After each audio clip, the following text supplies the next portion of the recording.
Buenas noches, estimados estudiantes, ¿cómo están? ¿Cómo les ha ido? Nuestra sesión el día de hoy con una pequeña revisión de ideas iniciales. ¿Listo? Y voy a dejarlo acá en el chat para iniciar con nuestra revisión de ideas. Quiero que respondan a la siguiente pregunta. ¿Qué entendemos por movimiento y partícula? ¿Listo?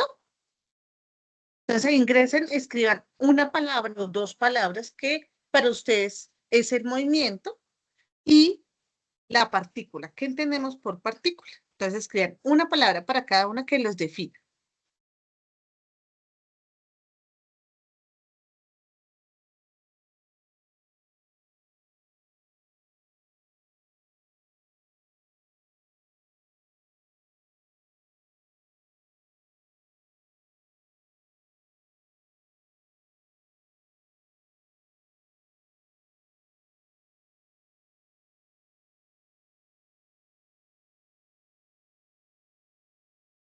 Hecho su participación en nuestras respuestas. Porque tenemos 22 estudiantes y todavía nos faltan. Entonces vamos a esperar un ratito más y ya. También escribieron nuevamente. Movimiento microscópico, representación de un objeto. ¿Será que los objetos se componen de muchas partículas o de una sola partícula? Cuerpo de dimensiones, elemento, diminuto. Por ejemplo, han escrito lo que es una partícula. Bien. Bueno, en cuanto al movimiento, sí, efectivamente puede ser o es un cambio de desplazamiento. Sin embargo, tenemos que tener claro algunas particularidades. Entonces, movimiento de la partícula, hoy vamos a hablar a introducirnos y hablar de dos grandes momentos, lo que es la cinemática y la dinámica. Igual puedo darle algunas herramientas para clase, para que ustedes la fundamenten. Entonces, agrandémoslo un poquito. Perfecto. Entonces, movimiento de la partícula, una introducción a la cinemática y la dinámica. El día de hoy vamos a hablar sobre esos conceptos fundamentales del movimiento de la materia. Vamos a entrar a hablar sobre el fenómeno de la materia. Desde la cinemática, que es la cual que describe cómo se mueve un objeto, ¿sí? Hasta la dinámica, que es la rama del conocimiento de la física, que se encarga de hablar del por qué se mueven los objetos, por ejemplo. ¿Sí? O sea, una explica cómo ocurre el proceso físico y la otra dice el por qué, la razón del por qué se mueve. ¿Cuál es el mecanismo que permite hacerlo? ¿Listo? De eso se empieza a explorar acá. Bueno, conceptos fundamentales que tenemos que repasar en torno a lo que es el movimiento. Todos quedaron en común que es un cambio de posición o desplazamiento. Efectivamente, el movimiento tiene que ver o tiene una de esas características, la posición, que se refiere a la ubicación de un objeto en el espacio en relación a un punto de referencia, o sea, que está en un punto A y puede moverse a un punto B. Sin embargo, hay dos conceptos que hay que entrelazar ahí, que por ejemplo en sus nubes de palabras no incluyeron, como puede ser el cambio de velocidad. Para que haya un movimiento, un cambio de posición, debe estar relacionado o va relacionado directamente con los cambios de velocidad. Por ende, mi objeto puede estar en un punto A, pero si no tiene velocidad, va a mantener una velocidad cero. ¿Listo? Pero si se mueve con un cambio de velocidad, va a estar de un punto A a un punto B a una cierta distancia con relación a un tiempo, el cual se mide en metros sobre segundo, ¿sí? O kilómetros por hora. Por ejemplo, siempre hemos relacionado con las altas velocidades o las competencias de Fórmula 1. No, va a 1200 kilómetros por hora. Y siempre nos hablan sobre una distancia recorrida en un tiempo determinado, ¿sí? Que eso es lo que nos indica, digamos, por la unidad. Por eso los cambios constantemente van variando la referencia y la posición. Pero sumado a esto, no hay movimiento, o bueno, no se da velocidad si no se acelera, ¿sí? Entonces, la aceleración tiende a su vez con relación a los cambios de velocidad que sufre un objeto al momento de desplazarse, ¿sí? Y esto con respecto al tiempo medido en metros por segundo. Entonces, tenemos una velocidad que se mide dentro del recorrido en un tiempo determinado, en un área en particular, ¿sí? Pero esto implica una, una aceleración, por lo cual esa también se mide sobre metros sobre segundo. Esa sí no varía. Siempre la aceleración se va a medir en metros sobre segundo. Al respecto, entre más se acelera, mayor velocidad. ¿Por qué? Porque es directamente proporcional estos tres aspectos, tanto el cambio de posición, la velocidad y la aceleración, para que se dé un movimiento. ¿Listo? ¿Hasta aquí es claro?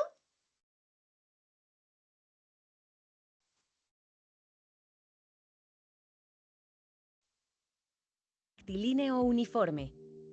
Como su nombre lo indica, el movimiento rectilíneo se da cuando un objeto se desplaza en línea recta y en una sola dirección, como este cohete. Pero entonces, ¿cuándo o en qué momento pasa de ser un movimiento rectilíneo normal a un movimiento rectilíneo uniforme? En este video te lo explicamos. En física, la palabra uniforme está relacionada con el movimiento de un objeto cuya velocidad es constante, es decir, que no tiene variaciones. Y si a eso le sumas las palabras movimiento rectilíneo, sabrás que se trata de un objeto que, además de desplazarse siempre a la misma velocidad hacia una sola dirección, no hay momentos en los que su aceleración aumente o disminuya.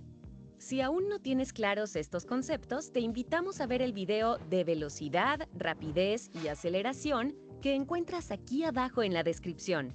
Recuerda que todo nuestro contenido es gratuito. Ahora sí, veamos algunos ejemplos. Este carro se dirige a otra ciudad por esta carretera en línea recta. Como ves, no hay curvas.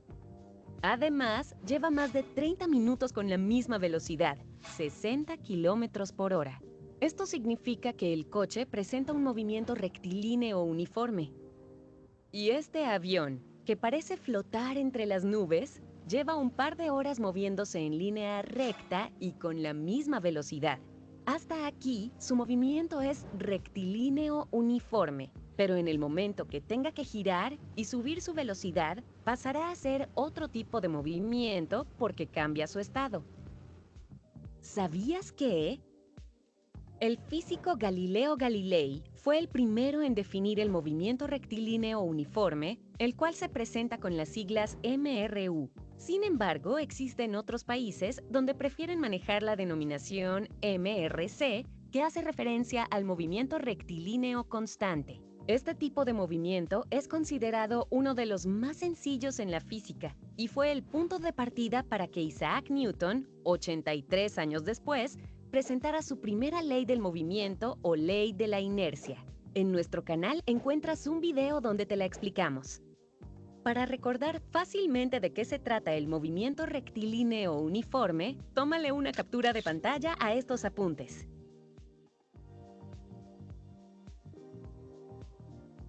Visítanos en nuestra página web edu.gcfglobal.org. Uniforme o RMU-RMC, como lo indicaron, es uno de los tantos fenómenos que se estudian dentro de ese fenómeno del movimiento. Siempre implica que el objeto se mueva en una sola dirección. Por ejemplo, la mayoría de aviones tienden a mantener una ruta recta. Sin embargo, hay momentos en que deben realizar cambios, ¿cierto? También, por ejemplo, un movimiento de un vehículo, cualquier tipo, digamos, en las rutas o en las vías de Estados Unidos, en las carreteras, siempre son rectas, ¿sí? No hay tantas montañas o curvas. Por ejemplo, nuestro sistema montañoso no permite un movimiento en línea recta, solamente subiendo la línea, que es una de las carreteras muy conocidas, ¿cierto? Que permite subir y porque es un punto de referencia también, por ese mismo aspecto. Siempre se caracteriza porque mantiene una misma velocidad durante todo el trayecto, desde el punto A hasta el punto B, lo que significa que su aceleración por lo general siempre va a ser reducida a cero. Entonces, aquí vamos a ver, dato 1, 0, tiempo de aceleración 0, posición 0, en comparación de que el individuo pase, recuerden que la aceleración siempre va a ser 0. Entonces, el punto de movimiento 0 es cuando inicia el movimiento del vehículo a, digamos, un dacto octavo. A los 4 segundos, por ejemplo, el cuerpo se ha desplazado 0,24 metros. O sea que esos son 24 centímetros, más o menos, por decirlo de alguna forma, si lo traspasáramos a un cambio de medida en centímetros, por ejemplo. Al respecto del movimiento.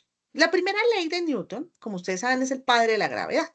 Fue el que indicó que existía la gravedad, que el planeta Tierra pareciera un imán en su centro, ¿no?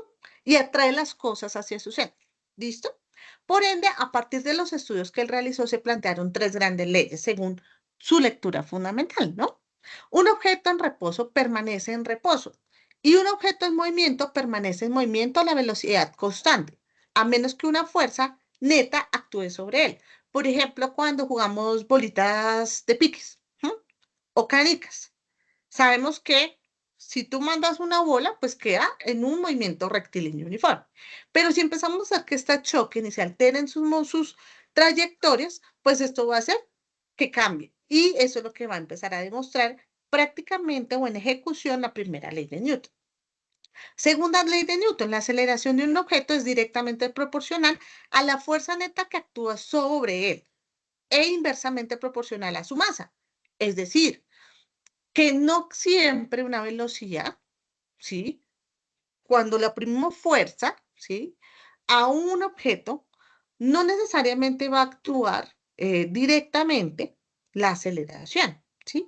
Esto va a depender también de la masa de un cuerpo. Por ejemplo, un cuerpo con mucha masa logra una aceleración más alta o más baja. ¿Qué creería?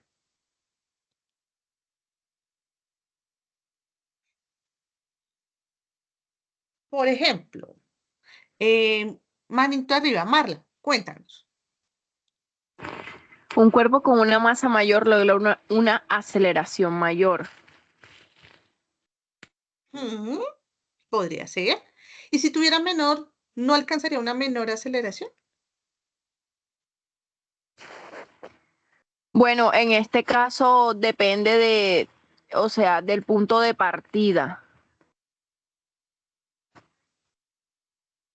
Efectivamente, mira que ahí empezamos a analizar diferentes cosas. Porque hay cosas que influyen en el movimiento. El movimiento no solo es cambiar una posición. Van a haber distintos factores que alteran el cambio de posición. Empezamos a ver un movimiento sencillo, el rectilíneo. Nada lo detiene, él va constantemente. Pero los objetos en la vida real no mantienen un movimiento constante. Va a influir su masa, va a influir su densidad, va a influir las propiedades y características de sus dimensiones. Tamaño, ancho, alto, bajo, ¿cierto? Profundidad. Todo esto empieza a ejercer y va a hacer que algunos cuerpos sean o más que se aceleren más o aceleren menos. Si estamos hablando, por ejemplo, con el que nos daba en el video el plano inclinado, un objeto pesado claramente va a acelerarse mucho más. Va a acelerar su aceleración, pero se va a ver como que alcanza a lograr una resistencia. Pero si el objeto es más delgado o menos, su volumen, su tamaño es más pequeño, su masa es más densa, menos pesada, por ejemplo, pues va a acelerarse mucho más. Por eso es la propiedad de los cuerpos que se tienen. Digamos, cuando éramos niños, nosotros nos caíamos fácilmente. ¿Por qué? Porque no teníamos tanta masa. Hoy en día caernos implica muchas cosas. O tener una caída libre. Puede fracturarnos un hueso y demás, porque pues ya nuestro cuerpo ha adquirido otras dimensiones, otras propiedades, y en ellos su masa es más verídica, entonces va a generar. Por eso digamos que un florero se caiga de una altura determinada, pues él no tiene mucho peso y se va a caer muy rápido y se va a fragmentar, ¿no? Que eso es otro cambio o parte que influye en el movimiento. ¿Listo? Pero por lo general los cuerpos que tienen menos masa van a tener mayor aceleración que los que tienen más masa. ¿Listo? Eso hay que tenerlo siempre presente. Y cuando estamos jugando con el plano inclinado, a mí me gusta mucho jugar con los estudiantes cuando trabajamos las leyes de Newton, en las demostraciones, porque son cosas que pasan en el día a día. Simplemente que uno no dice, oh, estoy comprando la ley de Newton. No, no lo estamos haciendo de esa forma. ¿Listo? Y la tercera ley, para cada acción hay una reacción opuesta. No sé si a ustedes les ha pasado, pero por ejemplo, cuando usted se está trasteando, cuando hay algo, usted de pronto va muy cargado y puede estar chocando con una persona, o por ejemplo, estos parques de diversiones hoy en día que implican ir a medias y saltar en distintas trampolines. Y fíjense que se coloca siempre espumas y demás, porque pues la gente le gusta saltar fuerte y sentir, pero con base en el salto y la potencia del salto, también va a haber una reacción igual o mayor, ¿sí? No sé si a ustedes les pasaba jugando con los cauchos, entre más lo estires, vas a obtener un resultado muy desagradable. O cuando están en deportes también, cuando se lanza muy duro el balón y choca este, puede volverse con una mayor fuerza aún, porque termina con una reacción. Sí, siempre va a implicar una acción. Una acción implica una reacción igual a la que se haya o mayor. ¿Listo? Eso siempre va a ocurrir. Bueno, vamos ahora a ver unos ejemplitos de las leyes de Newton. Y intentamos hacer un proceso de discusión cortico para que pongamos.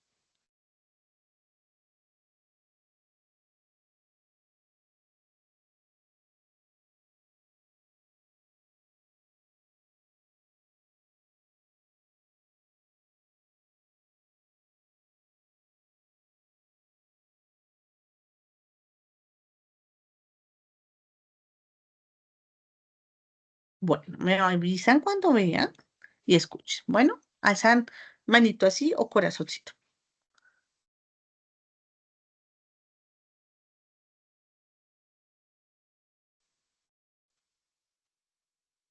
Para muchos científicos, Isaac Newton ha sido el más grande científico de todos los tiempos. Una de sus más grandes contribuciones fue expresar el comportamiento físico de la naturaleza en forma de leyes. ¿Cómo funcionan las leyes de Newton? Tales de Mileto ya había hecho grandes aportaciones a las matemáticas y a la astronomía. Muchos siglos después, Galileo Galilei observó tanto el movimiento de los astros como el de los objetos aquí en la Tierra. Mediante la experimentación descubrió que la velocidad con la que un objeto cae no depende de su peso y también describió cómo la Tierra gira alrededor del Sol y no al revés. Luego, Johannes Kepler hizo una descripción matemática muy precisa acerca de las órbitas de los planetas. El gran mérito de Newton fue tomar los conocimientos de Galileo y Kepler y a partir de sus discusiones con Huygens, Leibniz, Halley y sobre todo Robert Hooke, formular leyes que explican tanto el movimiento de los astros como los movimientos de cualquier otro objeto. Y de paso, la mecánica de las máquinas. Todo empezó porque Hooke le solicitó que usara sus habilidades matemáticas para explicar la forma de las órbitas de los astros, por ejemplo, la de la Luna alrededor de la Tierra. Newton contaba cómo un día, sentado en el campo y pensando en el problema que Hooke le había planteado, vio caer una manzana. Se preguntó, ¿por qué la manzana no se va para arriba o de ladito? ¿Será que la misma fuerza que jala a la manzana es la que mantiene a la Luna en su órbita? Esa es la famosa ley de la gravitación universal que veremos un poco más adelante. Pero primero veamos las 3 leyes del movimiento de Newton.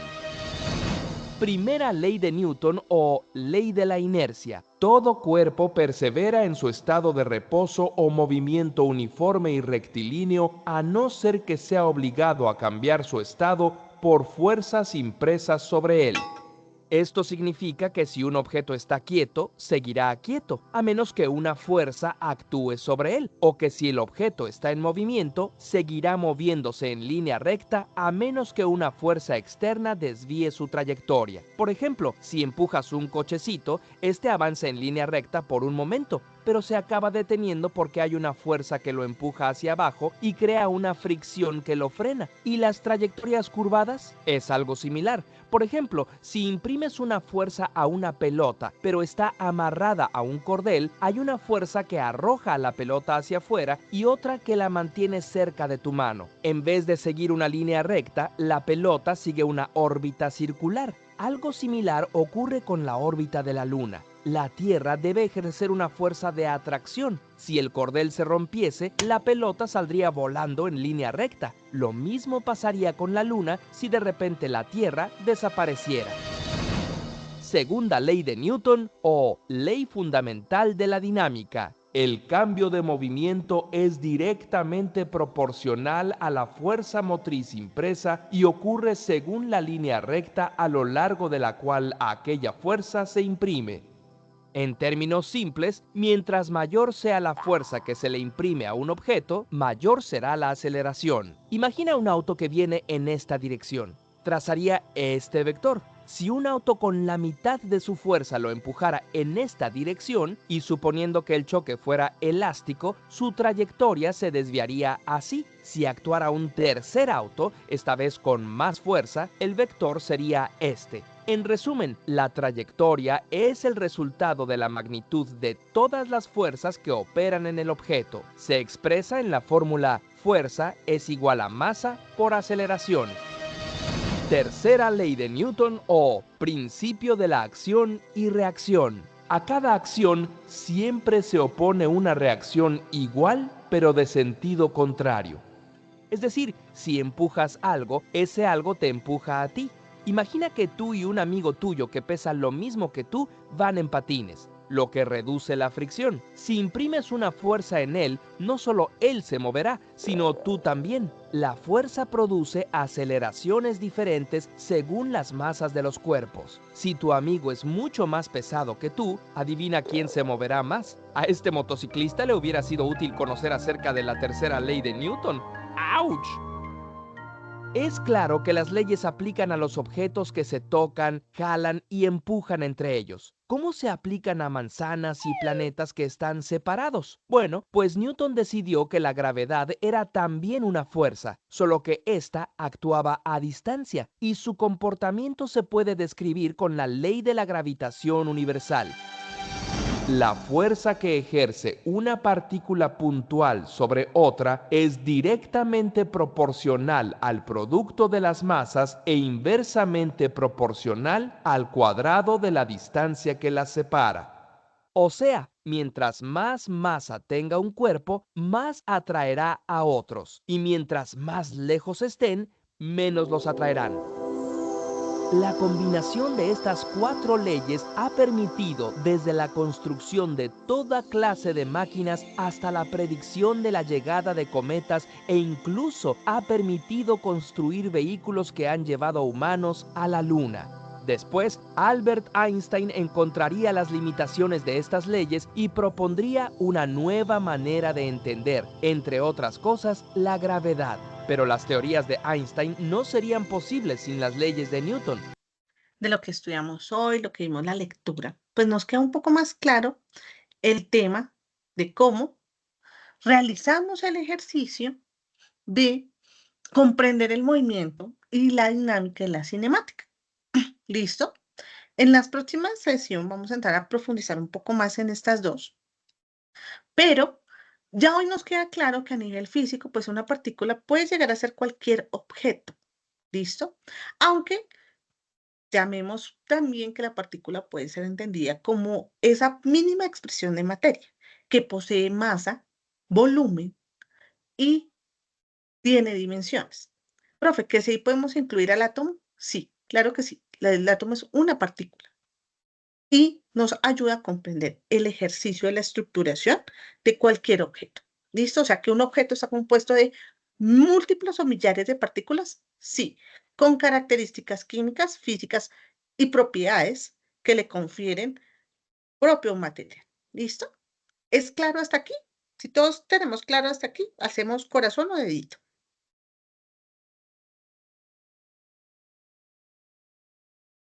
¿O hay preguntas? que ingresen ustedes y discutamos un poco a este muro, a este Padlet que tengo acá ahora proyectado. Permítanme, les comparto el enlace por el chat para que puedan vincularse. ¿Listo?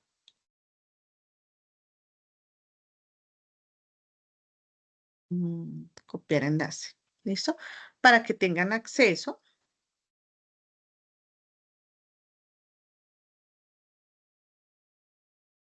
Y puedan participar. Entonces, permítanme, se los dejo acá en el chat. Y quiero que reflexionemos un poco acerca de cómo explicarías a un amigo la diferencia entre masa y peso usando tus propias palabras, según lo que hemos visto hoy sobre peso y masa.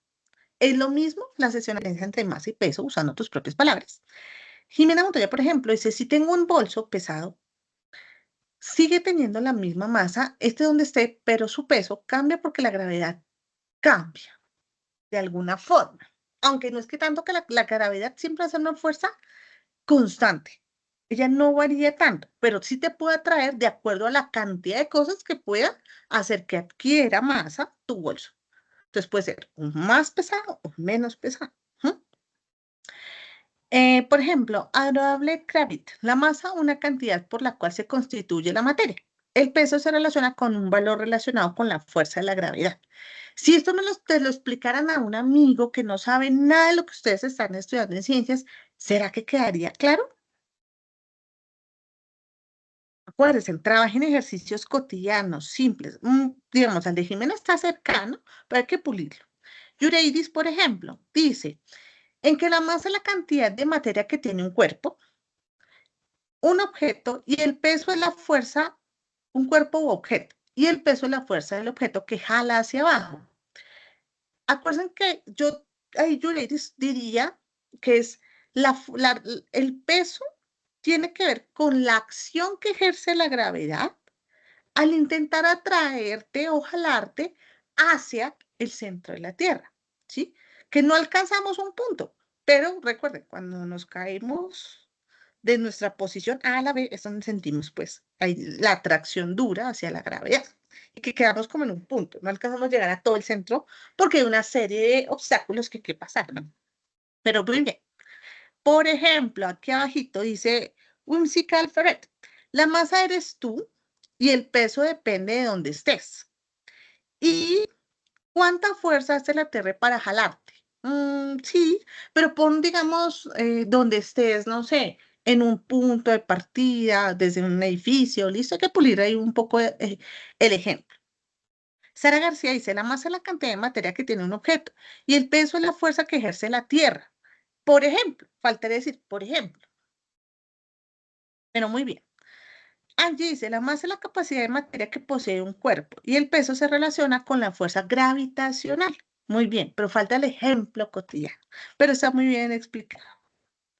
Muy bien, ahora últimos que han salido, por ejemplo, Luisa dice, imagina que tienes una bolsa llena de harina. La masa de harina es cuánta harina hay en la bolsa. Es la cantidad de cosas de los que está hechas tú, por ejemplo, o de las cosas que está hecho cualquier objeto. La masa siempre es la misma, no importa dónde estés. Si llevas esa bolsa de harina,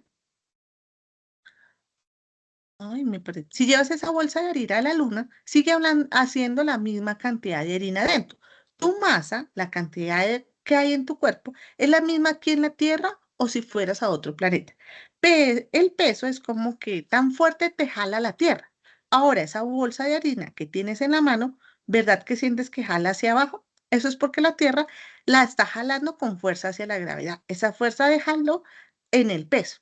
Yo pondría también ahí un ejemplo de cuando uno, no sé si les ha pasado, trae muchas, uno no lleva el carrito del mercado y se empieza a comprar cosas y a llenar de bolsas. Y que el tema es cuando hay que llevarlas. Se sienten que pesan todas mucho, inclusive tus brazos tiemblan y te pueden generar dolor al otro día porque el cuerpo hace un sobreesfuerzo para ir en contra de la gravedad que atrae a las bolsas hacia ella. ¿Listo? Yo iría a ese ejemplo. Pero muy bien también, Luisa. Muy, muy cerquita. Sidney New dice, masa cantidad de materia que tiene un cuerpo y el peso es la fuerza con la que un cuerpo es atraído por la gravedad. Pero falta ponerse ejemplo cotidiano, ¿listo? Pero muy bien, muy cerquitas. Hay que pulirnos, mis amores, en esos ejemplos de la cotidianidad, de cuando yo pongo el peso, la masa y la gravedad en juego. Porque fíjense que estos tres conceptos podemos empezar una clase así. Denme ejemplos de lo que es el peso, la masa. Hablemos de situaciones cotidianas de la masa, el peso, el volumen. ¿Listo? Podemos empezarlo así y luego ir transformándolo con el concepto. ¿Listo? Bueno, mis muchachos, creo que hemos llegado al final de nuestra clase. Si ya me